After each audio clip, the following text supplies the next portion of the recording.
Well, about 5 years ago, we were offered the opportunity to work with older workers in an older worker program.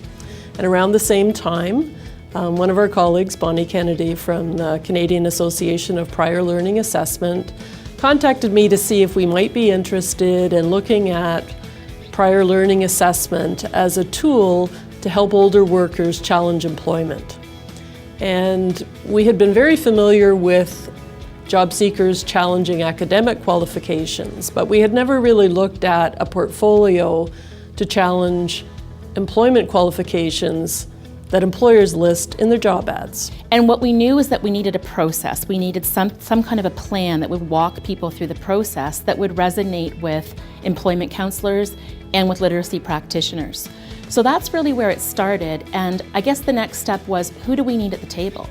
And we knew that we needed that eclectic group of people that could really speak to the literacy focus, the employment counselor focus, the employer focus, so that we make sure that when we created the manual or created the process, it reflected all of those pieces. It would resonate with all of those practitioners, for lack of a better word.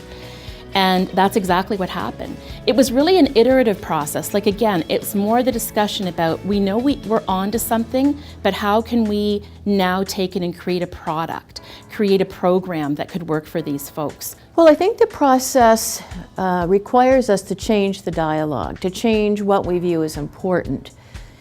If we feel that learning is about formal learning, I think we need to have some pushback on that. Because we know that formal learning only contributes to a very tiny amount of our learning repertoire over life. And we know that continuing education is important. We know that people do learn in a whole bunch of ways over a lifetime. So how can we respect that, value it, and assess that in a meaningful way? I don't think it's necessarily that people aren't coming in with the skills. I think that it's maybe that employers aren't recognizing those skills, and we see that they're looking for all these educational pieces when they're hiring for a job, but that might not really be assessing what somebody knows how to do, right? We see that when we have somebody come in who might have a grade 10, but they could do that job no problem. And they're not being recognized in that recruitment process because they don't have a specific piece of education. So it's not that they don't have the skills, it's not that they don't have the competencies, it's that they're not able to compete with those jobs that are asking for those if an employer's not recognizing those skills, if they're just looking through the resume, looking for that educational piece. So I think there's a bit of awareness that needs to happen, right? We need to see that that we're really evaluating knowledge, skills, and abilities, and that we're really looking at the equivalency of what somebody can do, and that we're not just looking at a resume and looking for an educational piece, and if that client doesn't have that educational piece, that resume is not being considered. I think it's important for somebody to go through, first of all, to find out and explore a little bit about themselves. It helps a person to build confidence. It shows them that they do have the skills and abilities required for a specific job that they may not have considered before. And from the LBS perspective, it helps them to hone their writing skills, hone their communication skills, and it might also be the conversation that opens the door for them to maybe pursue post-secondary education. A lot of times when job seekers are out there searching for work, the unemployment process of applying to jobs, and sometimes you hear back and sometimes you don't, and you don't always get the first job you apply to, of course, right? That can become discouraging.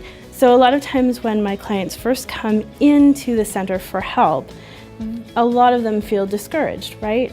And so it's such a wonderful validating piece to then go back through their work history and their life history and start taking a look at all the things they've done and accomplished in their lives and the competencies that have come out of that.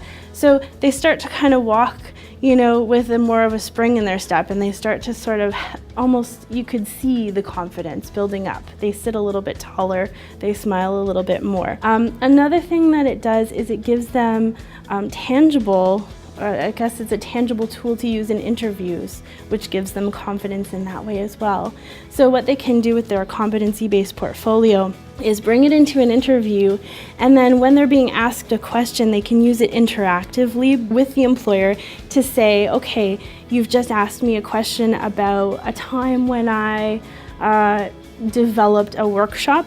Well, here, let me show you actually a sample of the PowerPoint that I did for that workshop. So you can show the employer something tangible, and that's going to give the employer a chance to really visualize that person in that role and what they're actually capable of doing. Typically when I have somebody come through the front doors that's about to complete the competency portfolio with me, they're not aware of what they have to offer. So that's the biggest piece. It allows them to see what they have to offer and to gain confidence in that. An example would be an older worker comes through who has a number of years experience but isn't necessarily looking at the experience that they have because it was 20 years ago. Or I might have a youth coming through that has no formal work experience, that isn't recognizing the knowledge, skills, and abilities that they have to offer an employer because they weren't necessarily paid for something that they did. So what they can do is complete some activities through the competency portfolio process that was created through the CPCA committee. And that really is just looking at what do you have to offer, who are you, how do you prove what you know how to do, and also what are your goals and where do you want to be and what do you need to have to get there. That's a nice key piece to that retention on the job as well, right? You really want to interview somebody for a job who is evaluating what they want to do and not just applying for a job because they meet maybe the educational piece that's requested on the job ad. I would like to see employers take more notice of the effects of PLAR and what can happen when people start to recognize their skills. As most of the job postings come up, they have something called equivalency that they ask for, but really they don't know what that is. They don't know what the equivalency is. They don't know how to measure that. So we're hoping that we can get the employers to understand that these portfolios show them the equivalency to the skills that they require for the job. Sometimes the hiring process is as difficult for the employer as it is for the job seeker. When somebody comes in with a portfolio or at least knows their skills, they have a much easier time when they ask the questions to the job seeker. So when they ask, who are you and what kind of skills can you bring to this job, the job seeker that's been through the portfolio process has a much clear idea of the type of skills and abilities that they want to reflect in the interview. And this helps the employer. They can see directly what kind of person and attributes that this person has, and it'll help them make the decision a little easier when they get to the end. And ultimately, if they can actually see some documentation, they're going to be able to use that and make a better decision when they're hiring.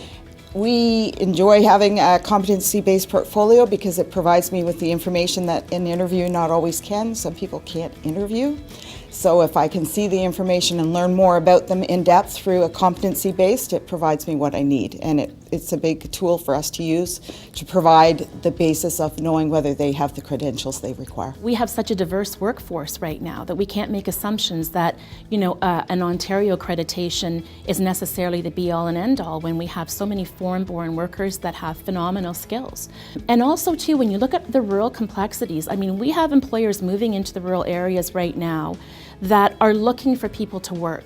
And there's assumptions being made that we don't have a labor force that's ready to meet their needs, where those assumptions couldn't be further from the truth. I'm so thrilled with the fact that this process can go between organizations. So when we're looking at a no wrong door model in Employment Ontario, this is something where, it really lends itself to service coordination, where the LBS instructors are working with employment counselors, and from the learner or the client's perspective, they're working on that same document, but maybe for different skill purposes. So, it starts to create a common language. When you're working from the same document in different areas of Employment Ontario, you're still speaking the same language, and we know that that's critical, especially for service coordination. I'd really like to see people again start to embrace the concept of prior learning recognition and realizing that life learning does translate into skills that are in demand for careers right now.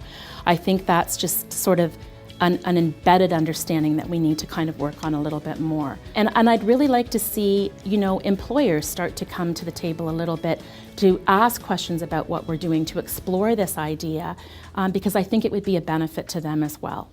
For more information, please contact VCCS or LOCKSS.